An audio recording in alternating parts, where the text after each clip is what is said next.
Assalamualaikum warahmatullahi wabarakatuh. Perkenalkan, kami dari Laboratorium Kimia Analisis hari ini akan melakukan praktikum kromatografi dengan tema kromatografi lapis tipis. Ya, untuk prinsipnya sendiri dari kromatografi lapis tipis yaitu pemisahan campuran zat-zat menggunakan fase diam yang berupa materi yang dilapiskan pada bahan pendukung dan menggunakan fase gerak berupa cairan.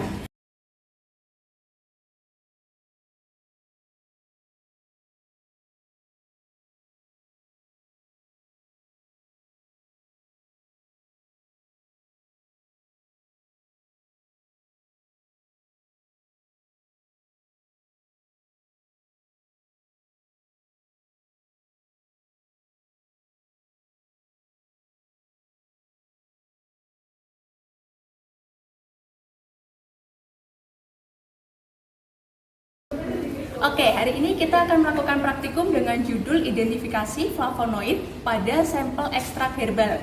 Di sini kita akan menggunakan sampelnya yaitu berupa ekstrak daun andong merah yang telah dilarutkan dalam etanol 70%. Kemudian untuk standar pembandingnya kita akan menggunakan standar pembanding flavonoid berupa quercetin. Seperti yang sudah dijelaskan di awal, untuk kromatografi lapis tipis sendiri akan menggunakan fase diam yang menggunakan bahan materi yang akan dilapiskan pada bahan pendukung. Di sini kita akan menggunakan fase diam berupa lempeng silika gel, di mana silika gel tersebut sudah dilapiskan kepada lempeng aluminium. Untuk fase geraknya sendiri kita akan menggunakan yang biasa kita sebut dengan BAW, yaitu larutan dari butanol, asam asetat, dan air dengan perbandingan 4:1 dan banding 5. Untuk fase gerak yang akan digunakan, seperti sudah tadi dijelaskan, menggunakan butanol, asam asetat, dan air dengan perbandingan 4:1 banding 5. Fase gerak ini akan dibuat 1 hari sebelum dimulainya praktikum, supaya terbentuk 2 fase secara sempurna. Nah, untuk fase gerak yang akan digunakan dalam percobaan kali ini, yang digunakan adalah lapisan bawahnya. Lapisan bawah ini terdiri dari campuran butanol, asam asetat, dan air. Fase gerak kita bikin sebanyak 20 mili, kemudian kira-kira yang fase bawah yang terbentuk ini bisa kita hitung kira-kira 10 mili. Gerak yang sudah dipisahkan lapisan bawahnya, kemudian kita akan masukkan ke dalam chamber.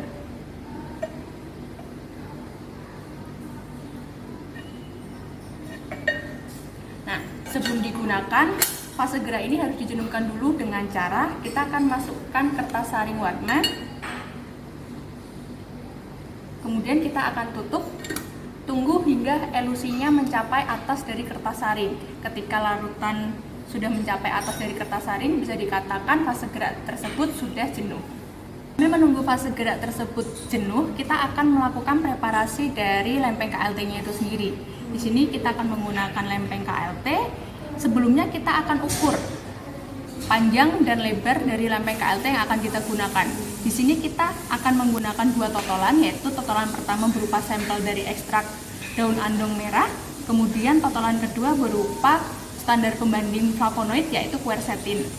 Untuk masing-masing penotolan kita beri jarak 1 cm, sehingga kita menggunakan lempeng KLT dengan lebar 5 cm dan tingginya 10 cm. Di sini 10 cm kita akan gunakan batas bawah dari lempeng KLT untuk tempat penotolan 1 cm dari batas bawah, dan kita beri tanda 1 cm dari batas atas untuk tempat berakhirnya dari elusi.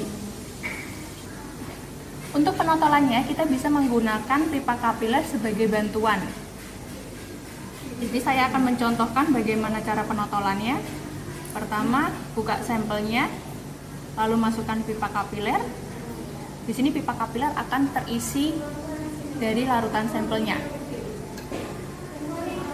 Kemudian kita akan totolkan pada lempeng KLT. Usahakan totolannya sangat kecil, jangan sampai melebar.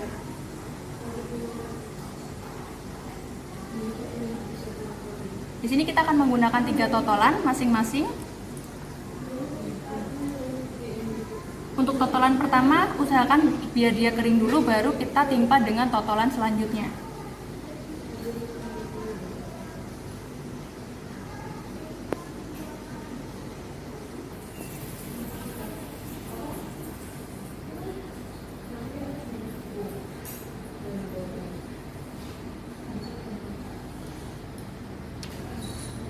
ketika fase gerak sudah mengalami kejenuhan, ini bisa kita ambil, ditandai dengan basahnya kertas saring.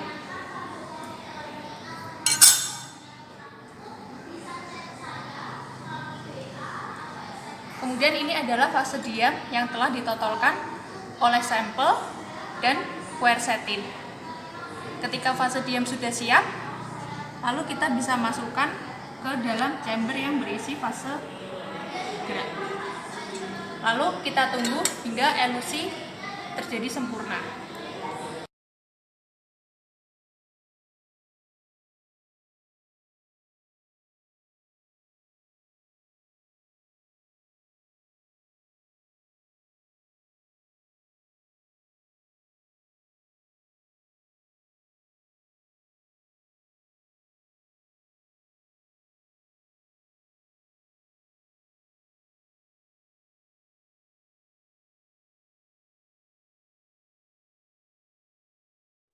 Oke, setelah elusi telah mencapai tanda batas, maka bisa kita ambil untuk lempeng KLT-nya dari dalam chamber. Lalu bisa diangin-anginkan supaya lempeng KLT-nya kering.